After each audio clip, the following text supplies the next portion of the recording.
नमस्ते to all. एक बार फिर से आप सभी का स्वागत है एक नए वीडियो में। आज हम लोग चर्चा करने वाले हैं हड़प्पा सभ्यता के बारे में। हड़प्पा सभ्यता को ही सिंधु घाटी की सभ्यता कहा जाता है। अब हम जानते हैं विस्तार से हड़प्पा सभ्यता के बारे में। इस सभ्यता का उदय सिंधु घाटी में होने के कारण इसे सिंधु घाटी की सभ्यता कहते हैं। क्योंकि इस सभ्यता का जो विकास हुआ था सिंधु नदी के किनारे हुआ था, इसीलिए इसका नाम क्या पड़ा, सिंधु घाटी की सभ्यता। इसके बाद है इस सभ्यता का प्रथम अवशेष हड़प्पा नामक स्थल से प्राप्त हुआ, यानी कि इसका जो कुछ साक्ष्य सबूत जो मिला हड़प्पा सभ्यता का वह कहां से मिला है, हड़प्पा नामक स्थल से। यह हड़प्पा नामक स्थल जो है वर्तमान में भी पाकिस्तान में मौजूद है, पाकिस्तान में अवस्थित है। अब हम ये जानेंगे कि इसका कितना पुराना ये सभ्यता है। तो एक वैज्ञानिक पद्धति है जिसके द्वारा हड़प्पा सभ्यता का आयु का पता किया गया कि कितना पुराना ये सभ्यता है। तो इसका जो विधि होता है ये वैज्ञानिक पद्धति जिसको कहा जाता है कार्बन डेटिंग पद्धति। आपको अगर प्रश्न पूछा जाए कि किसी भी प्राचीन वस्तु का आयु का पता किस विधि से किया जाता है, वह कार्बन डेटिंग पद्धति या कार्बन पद्धति के द्वारा किसी भी प्राचीन वस्तु का आयु का पता किया जाता है।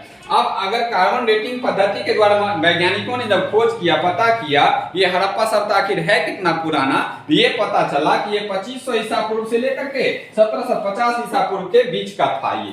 ठीक, अब आगे बढ़ते हैं। हड़प्पा सभ्यता को भारतीय उपमहाद्वीप की प्रथम नगरीय सभ्यता माना गया।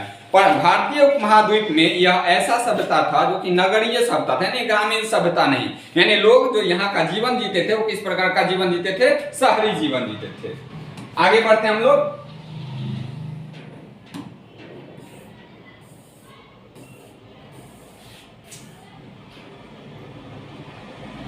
अब एक बात और नया बात आ गया, भारतीय पुरातत्व विभाग के जन्मदाता अलेक्जेंडर कनिंघम हो जाता है। सबसे पहले हम जानेंगे पुरातत्व विभाग। पुरातत्व विभाग क्या होता है, उसके बाद जानेंगे पुरातत्व विभाग के जन्मदाता अलेक्जेंडर कनिंघम थे। ये एक प्रश्न आएगा कि भारतीय पुरातत्व विभाग के जन्मदाता कौन थे, तो अलेक्जेंडर कनिंघम। अब ये जानिए कि पुरातत्व विभाग होता क्या है। पुरा मतलब क्या होता है, पुराना यानी प्राचीन, और तत्व मतलब क्या था, वस्तु, यानी प्राचीन वस्तुओं को खोज करके उसके बारे में विस्तृत जानकारी देने का जो विभाग होता है वही विभाग है आपका पुरातत्व विभाग। ये हड़प्पा का जो सभ्यता था या मोहनजोदड़ो का जो सभ्यता था, जितनी भी प्राचीन सभ्यताएं थी उसको अब खुदाई के दौरान जो ये पता चल रहा है कि ये अलग अलग सभ्यता है, तो वो जो खुदाई के दौरान जो पुरानी चीजें मिली हैं उसका जो अध्ययन किया जाता है वह पुरातत्व यानी प्राचीन जो वस्तु होता है उसका अध्ययन पुरातत्व, और उस प्राचीन वस्तु का अध्ययन करने वाला विभाग क्या कहलाएगा, पुरातत्व विभाग। पुरातत्व विभाग इसके जो जन्मदाता थे कहाँ, भारतीय पुरातत्व विभाग के जन्मदाता अलेक्जेंडर कनिंघम को माना जाता है, क्योंकि इन्होंने ही पुरातत्व विभाग का स्थापना किया था भारत में। आगे भारतीय पुरातत्व विभाग की स्थापना का श्रेय वायसराय लॉर्ड कर्जन को जाता है। ये जो थे इनके जन्मदाता माने जाते हैं। भारतीय पुरातत्व विभाग के जन्मदाता अगर आएगा तो अलेक्जेंडर कनिंघम, लेकिन इसका स्थापना, इसका शुरुआत किसने करवाया था, उस समय वायसराय थे हमारे यहाँ लॉर्ड कर्जन, भारत के वायसराय कौन थे, लॉर्ड कर्जन। उनको ही इसका श्रेय दिया जाता है, इसका स्थापना का श्रेय उन्हीं को दिया जाता है। उन्होंने पुरातत्व विभाग का स्थापना किया था। आगे हड़प्पा सभ्यता के बारे में माना जाता है कि ये कांस्य युगीन सभ्यता थी, यानी कि उस समय में हड़प्पा काल में, याद रखिएगा कि हड़प्पा के काल में लोहा का खोज, वहां के उस समय के लोग, हड़प्पा कालीन लोग लोहा से परिचित नहीं थे, लेकिन उस समय में कांस्य था, कांस्य से लोग परिचित थे। इसका एक सबूत है वहां से कि कांस्य की नर्तकी की मूर्ति प्राप्त हुई थी। इससे ये पता चलता है कि उस समय के लोग कांसा जैसे धातु से या कांस्य जैसे धातु से परिचित थे। लेकिन हड़प्पा काल के लोग लोहा से अपरिचित थे, लोहा का कोई अता पता नहीं था उस समय। आगे बढ़ेंगे। सभ्यता के केंद्र स्थल पंजाब तथा सिंध में था, यानी कि ये जो पंजाब और सिंध का, पंजाब अपने भारत में भी एक है और एक सिंध जो है पाकिस्तान में, लेकिन ये पंजाब का बात यहाँ हो रहा है। ये भी पंजाब और सिंध, ये दोनों प्रांत जो है पाकिस्तान में ही है। ये दोनों स्थल जो थे कहाँ, हड़प्पा का ये प्रमुख स्थल में से, प्रमुख केंद्र में से था जहां पर कि हड़प्पा का सबूत मिला है। आगे इसका विस्तार जो है दक्षिण और पूरब की दिशा में हुआ था, यानी कि इसका विस्तार जो है किधर, दक्षिण और पूरब की दिशा में हुआ था। आगे हम मैप द्वारा समझने की कोशिश करते हैं हड़प्पा का। देखिए ये अपना भारत का मैप है, इधर जो है यहां से ऐसे करके अपना इंडिया है,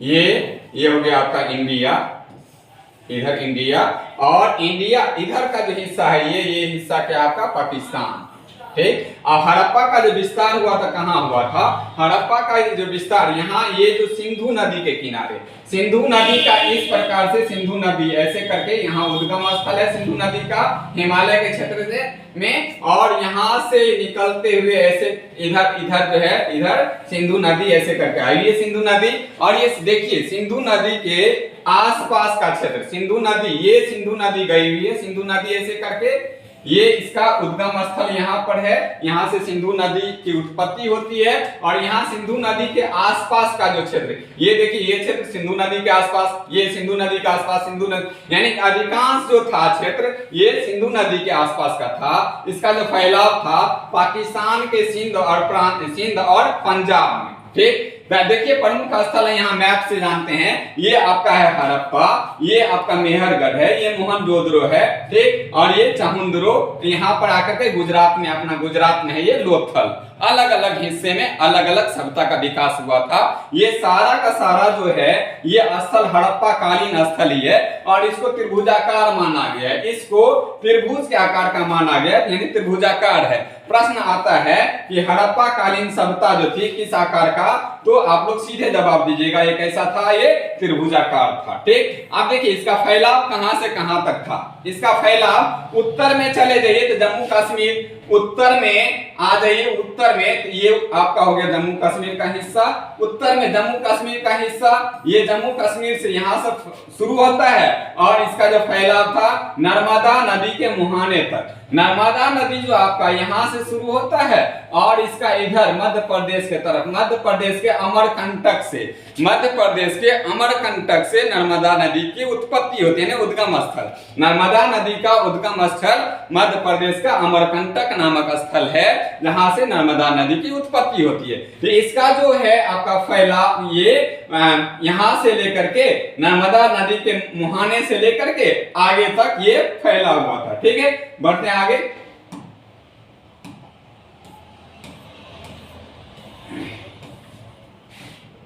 अब देखिए ये पश्चिम में बलूचिस्तान के मकरान समुद्र तट से लेकर के पूरब में मेरठ तक फैला था। बलूचिस्तान यानी कि अपना इंडिया का अगर मैप बनाएंगे तो इंडिया का मैप जो होगा, इंडिया का मैप, अब देखिए इंडिया का मैप है, इसके पाकिस्तान है, यहीं पे आपका बलूचिस्तान है, वहां से लेकर के फैला हुआ था, ठीक है। और इधर जाकर के पूरब में मेरठ तक, मेरठ कहाँ आपका उत्तर प्रदेश मेरठ, ठीक है, वहां तक फैला हुआ था।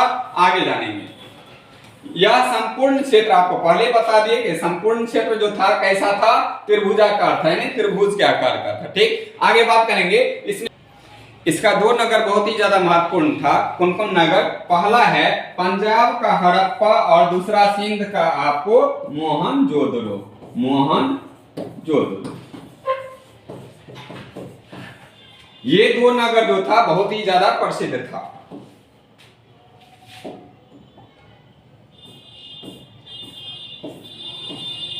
जानते हैं मोहनजोदड़ो के बारे में। मोहनजोदड़ो जो था ये इसका खोजकर्ता, मोहनजोदड़ो के खोजकर्ता जो थे वो राखलदास बनर्जी एवं मार्टिमर व्हीलर, इनके प्रमुख खोजकर्ता, मोहनजोदड़ो के प्रमुख खोजकर्ता कौन, राखलदास बनर्जी एवं मार्टिमर व्हीलर। आगे हड़प्पा का खोज किसने किया था, तो हड़प्पा का खोजकर्ता जो थे दयाराम साहनी, माधव स्वरूप वत्स एवं व्हीलर, यानी कि इसमें मोहनजोदड़ो के खोज में जो योगदान है राखलदास बनर्जी का और एवं मार्टिमर व्हीलर का। हड़प्पा के जो खोजकर्ता थे दयाराम साहनी, माधव स्वरूप वत्स एवं व्हीलर।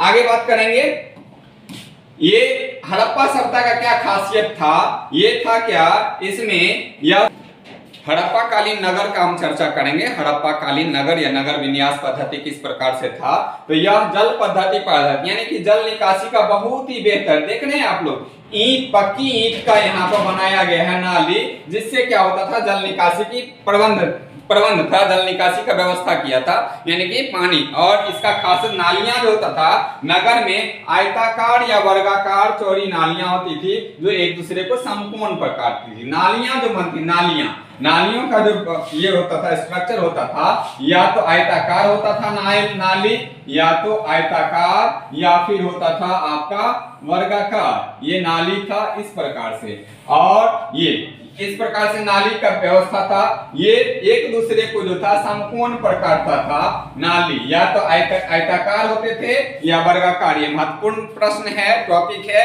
कि हड़प्पा कालीन नालियां किस आकार की होती थी, या तो आयताकार या फिर वर्गाकार। और दूसरा महत्वपूर्ण बात यह है कि दोनों एक दूसरे को समकोण पर काटता था। ठीक, आगे बढ़ेंगे हम लोग। अब वास्तुकला का अगर बात करेंगे, वास्तुकला मतलब ये होता है कि वहां के लोग कला में किस प्रकार से प्रसिद्ध थे, यानी किस प्रकार के कलाकृति ये लोग बनाते थे। तो देखिए यहाँ पर सिंधु घाटी सभ्यता के जो लोग थे वास्तुकला में बहुत ही ज्यादा निपुण थे। और ये वास्तुकला का आरंभ जो है इन्हीं को कहा जाता है कि वास्तुकला का आरंभ किसने किया था? सिंधु घाटी की सभ्यता सिंधु घाटी के लोगों ने ही वास्तुकला का, ऐसा माना जाता है कि सिंधु घाटी के सभ्यता के लोगों ने ही वास्तुकला का आरंभ किया था। वास्तुकला की शुरुआत जो हुई थी सिंधु घाटी की सभ्यता के लोगों के द्वारा। ठीक, आगे जानेंगे। सिंधु सभ्यता एक नगरीय सभ्यता थी। अब देखिए ये वास्तुकला में वो लोग क्या क्या चीज बनाते थे। ये उस समय ये मनके कहा जाता था। ये चित्र में आप देख सकते हैं, ये है मनके। मनके मतलब उस प्रकार उस समय में ना लोग जो जेवर पहनते थे, गहने पहनते थे, वो तरह तरह के कीमती पत्थरों से, ठीक है, या धातु से ये बनाते थे, जिसको मनके कहा जाता है। ये कलाकृति में बहुत ज्यादा, यानी शिल्प कला में भी ये बहुत ज्यादा निपुण थे। और इसके अलावे ये जो आप मिट्टी के बर्तन देख रहे हैं इसको कहा जाता है मृदभांड कहा जाता है। ये मिट्टी के बर्तन बनाया जाता था, मिट्टी का बर्तन बनाया जाता था इनके द्वारा, जिसको क्या कहा जाता था? मृदभांड। आगे जानेंगे हम इसके बारे में। हड़प्पा तथा मोहनजोदड़ो दोनों नगरों के अपने दुर्ग थे। दुर्ग मतलब आप समझ जाइए कि इस समय में, प्राचीन समय में जैसे राजा महाराजा हुआ करता था, ठीक, तो वो दुर्ग यानी किला बना लेता था अपने सुरक्षा के लिए। ये जो हड़प्पा और मोहनजोदड़ो दोनों स्थल से दुर्ग का ये सबूत मिला है। दुर्ग ये मतलब क्या कि ये ऊंचाई स्थान, दुर्ग दो तरह का होता था, ठीक, एक ऊंचे स्थल पर एक नीचे स्थल पर। जो ऊंचा वाला जो हिस्सा होता था वो चारों तरफ से बाउंड्री वॉल से, पक्की ईंट से बाउंड्री वॉल किया हुआ था, दीवार किया होता था, जिसमें अमीर लोग रहा करते थे। ये ऊंचे वाले दुर्ग में, ऊंचे वाले हिस्से को दुर्ग कहा गया। दुर्ग में क्या रहता था? तो वहां पर लोग किस प्रकार के लोग रहते थे? वहां पर अमीर यानी राजा वर्ग, कुलीन वर्ग के लोग उसमें रहते थे। और निम्न वर्गीय स्थल जो था, नीचे का जो हिस्सा था, उसमें जो होता था सामान्य लोग रहते थे, कृषक वर्ग या फिर मजदूर वर्ग या फिर इस प्रकार साहूकार वर्ग जो होते थे वो नीचे। लेकिन अमीर जो लोग होते थे, राजा महाराजा या फिर कुलीन वर्ग के लोग, बहुत बड़े जमींदार लोग, वह ऊंचे वाले दुर्ग वाले हिस्से में रहते थे। एक और इंटरेस्टिंग बात है दुर्ग के बारे में कि विशाल अन्नागार प्राप्त, यानी कि अन्न का भंडार, कहां से? मोहनजोदड़ो से। वह अन्न का जो भंडार था इसी क्षेत्र में बना होता था दुर्ग में ऊपर, कि किसी भी प्रकार के प्राकृतिक आपदा, बाढ़ सब के आने पर, ठीक है, या जल जमाव होने पर अन्न की बर्बादी ना हो, इसलिए ऊंचे स्थान पर उस अन्नागार को बनाया गया था। इस इलाका में, इस क्षेत्र में जो था, सड़कें एक दूसरे को समकोण पर काटती थी। मान के चलिए अगर ये सड़क गया हुआ है तो दूसरा सड़क आपको ऐसे गया हुआ है, यानी कि ये कह सकते हैं ये एक सड़क ऐसे, दूसरा यहाँ, एक सड़क आया यहाँ, यानी एक दूसरे को समकोण पर काटती थी सड़कें। सड़क का जो व्यवस्था भी बहुत अच्छा था। जिस प्रकार से नालियां एक दूसरे को समकोण पर काटती थी, ठीक उसी प्रकार से सड़कों की भी वही स्थिति थी। सड़क भी बहुत अच्छा व्यवस्थित तरीके से बनाया गया था, सड़कें भी एक दूसरे को समकोण पर काटते थे। आगे जानेंगे। दरवाजे जो होते थे सड़कों की ओर खुलते थे, यानी गेट जो होता था, हड़प्पा कालीन लोगों का जो गेट होता, घर का जो गेट दरवाजा होता था, वो किस तरफ खुलता था? सड़क के तरफ खुलता था। आगे मोहनजोदड़ो की सबसे बड़ी इमारत जो है अन्नागार, अभी चर्चा किए, अन्नागार यानी कि अन्न का भंडार, जहां पर कि अन्न को यानी कि अनाज को जमा किया जाता था, स्टोर किया जाता था। ये मोहनजोदड़ो में प्राप्त हुआ है। सबसे बड़ा इमारत है जिसका क्या नाम है? अन्नागार। प्रश्न आ सकता है ये मोहनजोदड़ो में प्राप्त सबसे बड़ी इमारत कौन थी? तो सबसे बड़ा इमारत क्या होगा आपका अन्नागार होगा। आगे और देखते हैं हम फर्श कैसा होता था। फर्श जो था यानी जमीन, यानी कि उसके जो घर होते थे, घर के आसपास का जमीन या घर का जमीन कैसा होता था, उसका जो फर्श होता था कच्चा होता था, लेकिन केवल एक ही जगह है, वह कौन है, कालीबंगा। कालीबंगा में क्या है, पक्के फर्श प्राप्त हुए हैं। पक्के फर्श का सबूत मिला है, साक्ष्य मिला है, कहां से, कालीबंगा से। आगे बात करेंगे कृषि का, कृषि के बारे में चर्चा कर लें तो सबसे पहले जो था ये हड़प्पा कालीन लोग ही ये विश्व में, पूरे विश्व में कपास का उत्पादन किया करते थे। सबसे पहले कपास का उत्पादन सर्वप्रथम यानी सबसे पहले सिंधु वासियों यानी कि सिंधु घाटी सभ्यता के लोगों ने ही सबसे पहले कपास का खेती करना शुरू किया था। आगे जानेंगे, सिंधु घाटी के लोग चावल क्या चीज से परिचित थे, चावल से परिचित थे। सिंधु घाटी के लोग चावल, जो कि चावल का सबूत कहां से मिला है, तो लोथल से। चावल का सबूत लोथल से मिला है। इतना ही नहीं, सिंधु घाटी के लोग जो थे बाजरा से भी परिचित थे। बाजरा एक अनाज होता है, ये बाजरा कहां से मिला है, लोथल और सौराष्ट्र से मिला है। इसके अलावे चावल बाजरा के अलावा वे लोग सरसों से भी अवगत थे। सरसों कहां से मिला है, तो कालीबंगा से मिला है। यानी कि इसका मतलब ये है कि हड़प्पा कालीन लोग चावल का उत्पादन करते थे, बाजरा का उत्पादन करते थे और सरसों का उत्पादन करते थे। अब सवाल उठता है कि चावल कहां से मिला, तो लोथल से मिला। बाजरा कहां से मिला, लोथल और सौराष्ट्र से मिला। सरसों कहां से मिला, तो कालीबंगा से मिला है। ठीक, अब आगे बात करेंगे। सिंधु वासी यानी सभ्यता, सिंधु घाटी सभ्यता के लोग यानी हड़प्पा कालीन लोग हल से परिचित थे। वो जानते थे कि हल का क्या प्रयोग है। यानी इसका मतलब ये है कि वे लोग हल का प्रयोग करते थे। इसके पीछे वजह है क्या, कि कहीं कहीं पर जुते हुए खेत भी मिले हैं। ठीक, और इससे ये पता चलता कि यहाँ के लोग कृषि कार्य किया करते थे। कहीं पर चावल का अवशेष, कहीं पर गेहूं का अवशेष, कहीं जौ का अवशेष, इस प्रकार से पता चलता है। और हल का भी पता चला है। यह हल का जो साक्ष्य मिला है वह कहां से, बनावली से। यानी इसी सिंधु घाटी सभ्यता के लोग, हड़प्पा कालीन लोग हल से भी परिचित थे, खेती के लिए हल का प्रयोग करते थे। आगे कालीबंगा से जुड़ते हुए खेत यानी कि खेत की जुताई किया हुआ मिला हुआ है, जिससे ये पता चलता है कि यहाँ के लोग क्या चलाते थे, हल चलाते थे। आगे जानेंगे हम लोग पशुपालन के बारे में। वहां के लोग किस प्रकार से, हड़प्पा कालीन लोग किस प्रकार से पशुपालन करते थे, किस प्रकार के जीवों को पालते थे। ठीक, तो पशुपालन का अगर बात करेंगे तो हड़प्पा कालीन लोग हाथी व घोड़े से परिचित थे। हड़प्पा काल के लोग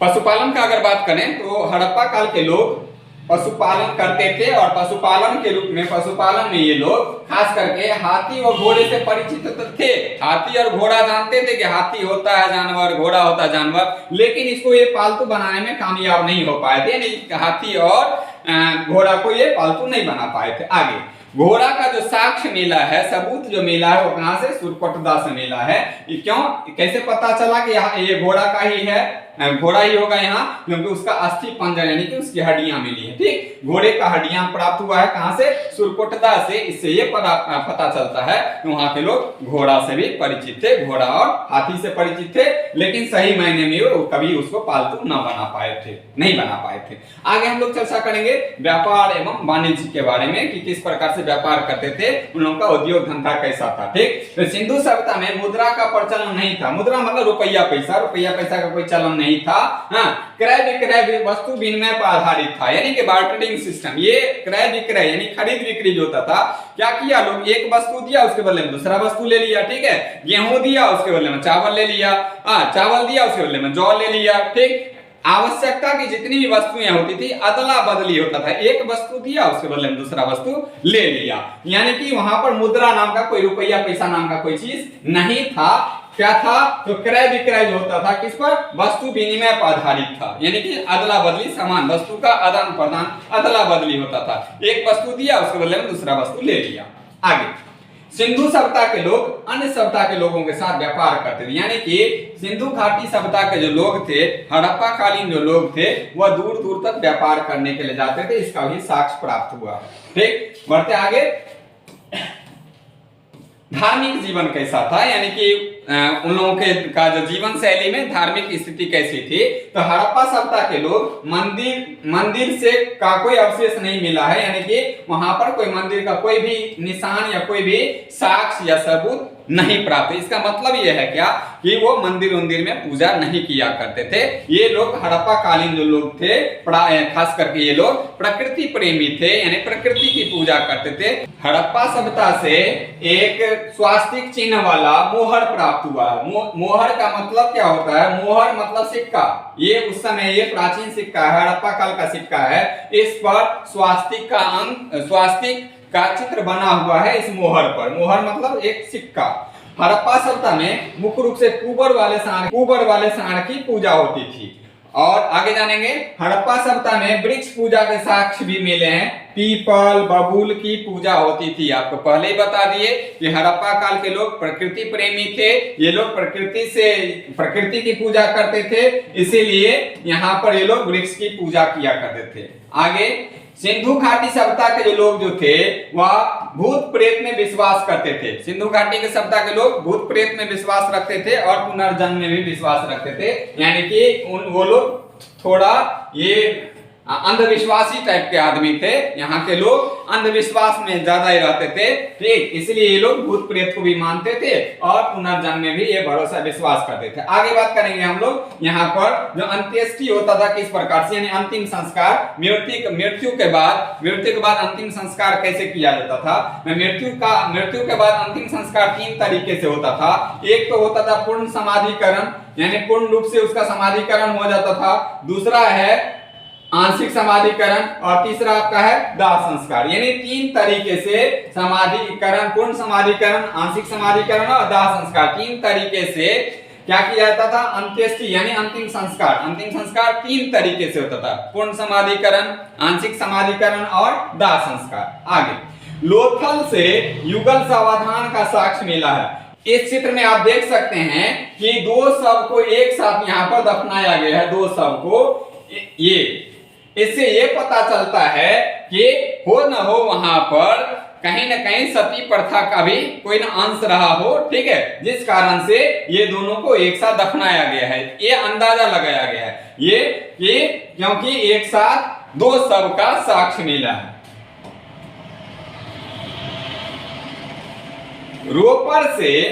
रोपर से मालिक के साथ कुत्ता दफनाए जाने का साक्ष्य मिला है। रोपर नाम का स्थल है, हड़प्पा कालीन स्थल रोपर है, जहां पर से एक साक्ष्य मिला है जिसमें क्या दिखाया गया है कि मालिक के साथ साथ इसको दफनाया गया है, कुत्ता को। अब बात करेंगे लिपि की। हड़प्पा कालीन लिपि कैसी थी?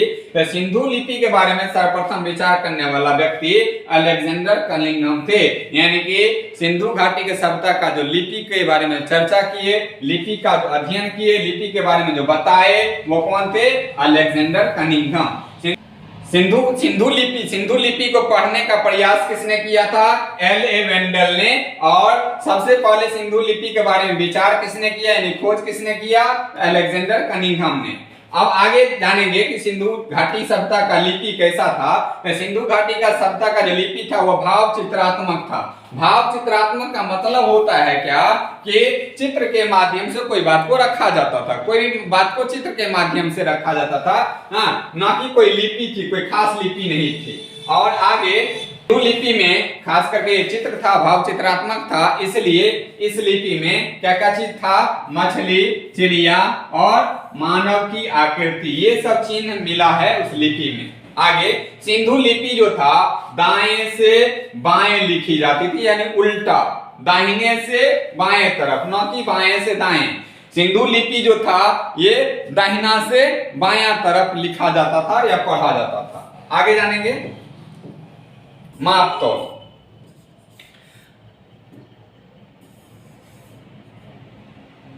आगे हम लोग मापतोल का चर्चा कर लेंगे। लिपि का ज्ञान हो जाने के कारण निजी संपत्ति का लेखा जोखा आसान हो गया, क्योंकि उन लोगों को लिखना पढ़ना आ गया था, लिपि का ज्ञान हो गया था, तो लेखा जोखा रखता था, हिसाब बाड़ी जिसको कहते हैं हिसाब बाड़ी रखता था। आगे बाट के तरह की कई वस्तुएं मिली है जिससे कि हम लोग वजन करते हैं। बाट जिससे वजन करते हैं वो बाट कहा जाता है। तो बाट जैसा ही बहुत सारा वस्तु मिला है। ठीक, आगे हम कुछ महत्वपूर्ण तथ्य के बारे में जानेंगे सिंधु घाटी सभ्यता के बारे में। तो सिंधु सभ्यता को प्राक ऐतिहासिक युग में रखा जाता है, यानी कि प्राक, ये सिंधु घाटी सभ्यता को किस युग में, प्राक ऐतिहासिक युग में रखा जाता है। अगला पॉइंट, सिंधु सभ्यता के मुख्य निवासी द्रविड़ और भूमध्य सागरीय थे। ये सिंधु सभ्यता के लोग द्रविड़ और भूमध्य सागरीय थे। सिंधु सभ्यता के सर्वाधिक स्थल गुजरात में खोजे गए। सबसे ज्यादा जो स्थल सिंधु घाटी सभ्यता का मिला है वह कहाँ, गुजरात में। लोथल और सुरकोटदा सिंधु सभ्यता के बंदरगाह थे। प्रमुख बंदरगाह कौन था, सिंधु घाटी का प्रमुख बंदरगाह लोथल। इसके अलावा लोथल के अलावा एक और बंदरगाह था जिसका नाम क्या है, सुरकोटदा। मनके बनाने का कारखाना लोथल एवं चहुंदरो से प्राप्त हुआ है, यानी कि ये दो स्थल है, लोथल और चहुंदरो, जहां से मनके बनाया जाता था। मनके एक प्रकार से जेवर होता था, गहना होता था, आभूषण होता था। ठीक, आगे चर्चा करेंगे हम लोग सिंधु सभ्यता की मुख्य फसलें क्या क्या थी। तो सिंधु सभ्यता की मुख्य फसलें गेहूं और जौ। गेहूं और जौ मुख्य रूप से ये दो फसल उगाया जाता था सिंधु घाटी सभ्यता में। तौल जो था 16 के अनुपात में होता था। अभी भी हम लोग 16 आना, 16, 32, 48 यही क्रम में था, यानी कि 16 के अनुपात में माप तौल का जो इकाई था वो 16 के अनुपात में था। ठीक, सिंधु सभ्यता के लोग धरती की पूजा उर्वरता की देवी के रूप में, यानी कि ये भोजन मिलता है कृषि से। कृषि कार्य कहाँ होता था, मिट्टी में। तो लोग मानते थे पृथ्वी को, धरती को मानते थे कि उर्वरता की देवी है, यानी उपज जो हमको प्राप्त होता कहाँ से, पृथ्वी से, धरती से, इसलिए इसको पूजा करते थे। सिंधु सभ्यता में मातृ देवी की पूजा की जाती थी। इसके आगे जानेंगे पर्दा प्रथा वेश्यावृत्ति सिंधु सभ्यता में प्रचलित था। सिंधु सभ्यता में ये दो था क्या, एक पर्दा प्रथा था, यानी महिलाएं पर्दा करती थी, और वेश्यावृत्ति का भी चलन उस दौर में था। अब जानेंगे हड़प्पा कालीन स्थल। हड़प्पा कालीन स्थल में आपका क्या है, हड़प्पा है। हड़प्पा जो था कहां पर है, यह रावी नदी के किनारे, ये हड़प्पा जो है रावी नदी के किनारे है। और इसके खोजकर्ता कौन थे, दयाराम साहनी, जो 1921 ईस्वी में इसका खोज किए थे। हड़प्पा जो कि रावी नदी के किनारे है, इसके खोजकर्ता दयाराम साहनी, और इसका खोज कब हुआ था, 1921 ईस्वी में। आगे बात करेंगे शंख का बना हुआ बैल, नटराज की आकृति वाली मूर्ति, ये प्राप्त हुआ कहां से, हड़प्पा से। आगे हड़प्पा से और क्या क्या प्राप्त हुआ है, पैर में सांप दबाए गरुड़ का चित्र मिला है और मछुआरे का चित्र मिला है। इसके अलावा हड़प्पा से और क्या प्राप्त हुआ है, सिर के बल खड़ी नग्न स्त्री का चित्र, जिससे गर्भ से पौधा निकलता दिखाई दे रहा है, यानी कि एक नग्न स्त्री की चित्र मिला है जिसमें क्या कि पौधा निकल रहा है उसके गर्भ से। आगे चर्चा करेंगे हम लोग मोहनजोदड़ो के बारे में। मोहनजोदड़ो जो है यह सिंधु नदी के किनारे अवस्थित है। मोहनजोदड़ो, इसका जो खोज हुआ था 1922 ईस्वी में, ये इसका खोज राखल दास बनर्जी के द्वारा हुआ था। हड़प्पा का खोज दयाराम साहनी के द्वारा हुआ था। लेकिन अब यहाँ मोहनजोदड़ो का बात करेंगे तो मोहनजोदड़ो का खोज किसके द्वारा, राखलदास बनर्जी के द्वारा हुआ था। अब यहाँ पर हम चर्चा करेंगे, यहाँ पर विशाल सार्वजनिक स्नानागार जिसका लंबाई 11.88 मीटर और चौड़ाई 7.01 मीटर और इसकी गहराई 2.43 मीटर थी। ये आप देख सकते हैं, ये विशाल सा स्नानागार है। यहाँ पर लोग स्नान किया करते थे और ऐसा माना जाता है कि ये डेली यूज के लिए नहीं था, ये एक प्रकार से स्विमिंग पूल, अभी का वर्तमान का स्विमिंग पूल कहिए, उस समय में ये विशाल स्नानागार था जिसमें लोग किसी खास अवसर पर, किसी खास विशेष अवसर पर, विशेष पर्व या त्योहार के दिन ही इसमें सामूहिक रूप से ये लोग स्नान करते थे। बढ़ते आगे।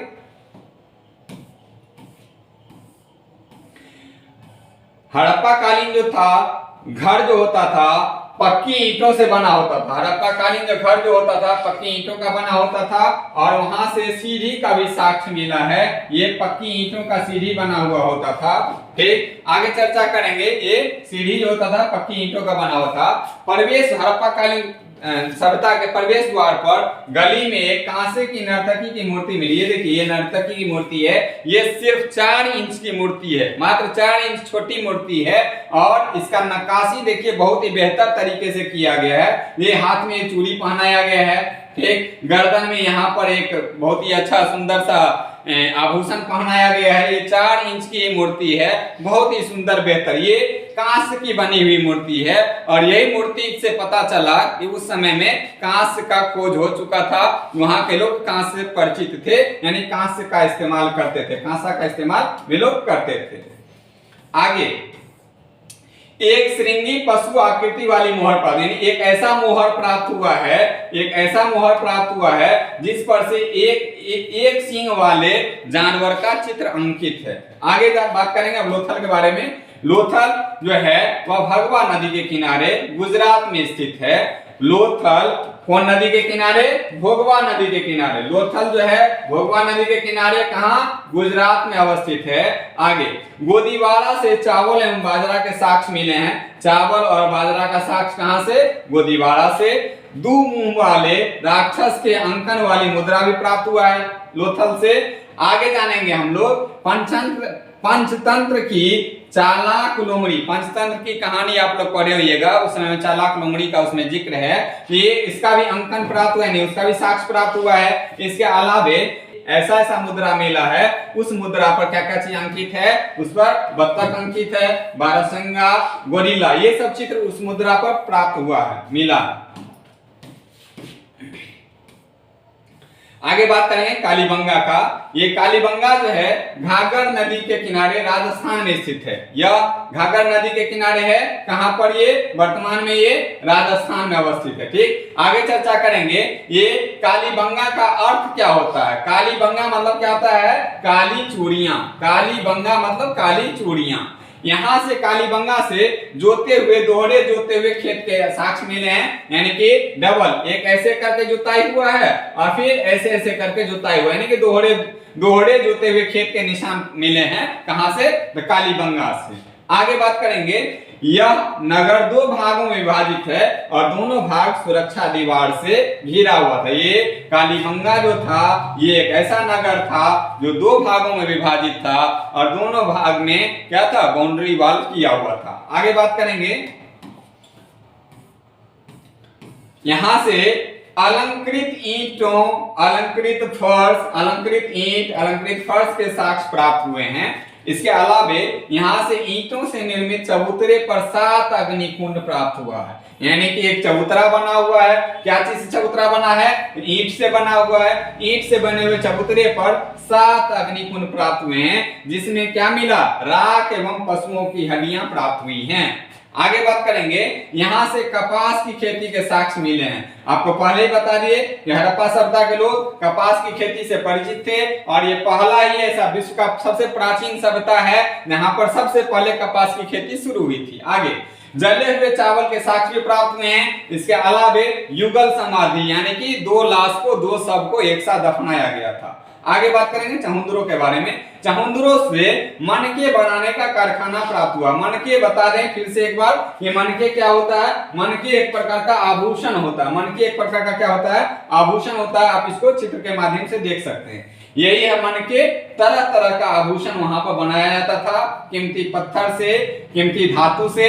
इससे क्या होता था? तरह तरह का अलग अलग तरीके का मनके बनाया जाता था। ये सारा का सारा मनके, अलग अलग डिजाइन का, अलग अलग प्रकार का मनके आभूषण बनाया जाता था। ये वो मनके बनाने का कारखाना है जहां पर मनके बनाए जाते थे। और क्या प्राप्त हुआ है? ईंट पर बिल्ली का पीछा करते हुए कुत्ते का पदचिन्ह। एक ऐसा ईंट है जिसमें क्या है? ये बिल्ली का पीछा कौन कर रहा है? कुत्ता कर रहा है। ये पदचिन्ह यानी कि पैर का निशान मिला है। आगे चर्चा करेंगे वनवाली के बारे में। वनवाली जो है हरियाणा के हिसार जिले में स्थित है। वनवाली कहाँ है? हरियाणा के हिसार में। आगे यहाँ से क्या प्राप्त हुआ है? यहाँ से अच्छे किस्म के यानी बढ़िया क्वालिटी का जौ मिला है। इसके अलावा हल की आकृति वाला खिलौना भी वनवाली से ही मिला है। आगे चर्चा करें हम लोग रोपर के बारे में। रोपड़ जो है पंजाब में सतलज नदी के किनारे स्थित है। रोपड़ जो स्थित है कहाँ? पंजाब में स्थित है। कौन नदी के किनारे रोपड़ है? तो सतलज नदी के किनारे। आगे रोपड़ से मानव के साथ कुत्ते के दफनाए जाने का साक्ष्य मिला है। कहां से? रोपड़ से। इसके आगे आपका है धौलावीरा। धौलावीरा जो है गुजरात के भरूच जिले में, धौलावीरा गुजरात के भरूच जिले में स्थित है। गुजरात के भरूच जिले में स्थित है। आगे यहाँ पर जल प्रबंधन के लिए 16 जलाशय यानी कि तालाब, 16 तालाब बनाया गया है, जिससे कि जल प्रबंधन बढ़िया से पानी का अभाव कभी न हो पाए। आगे बात करेंगे हम लोग सुरकोटदा। यह सुरकोटदा जो है गुजरात के कच्छ में स्थित है। आपको पहले बता दिए कि हड़प्पा कालीन ज्यादातर स्थल जो है आपको कहां से मिलता है? गुजरात से ही मिलता है। तो गुजरात के कच्छ में स्थित कौन है? सुरकोटदा। आगे बात करेंगे घोड़े की हड्डियां कहां से प्राप्त हुई है? सुरकोटदा से। अब इसके बाद हम बात करेंगे, अब ये टॉपिक खत्म है। इसके बाद अब बात चलता है कि हड़प्पा सभ्यता का अंत कैसे हुआ, हड़प्पा सभ्यता का पतन कैसे हो पाया, क्या क्या कारण था जिस कारण हड़प्पा सभ्यता का अंत हो गया।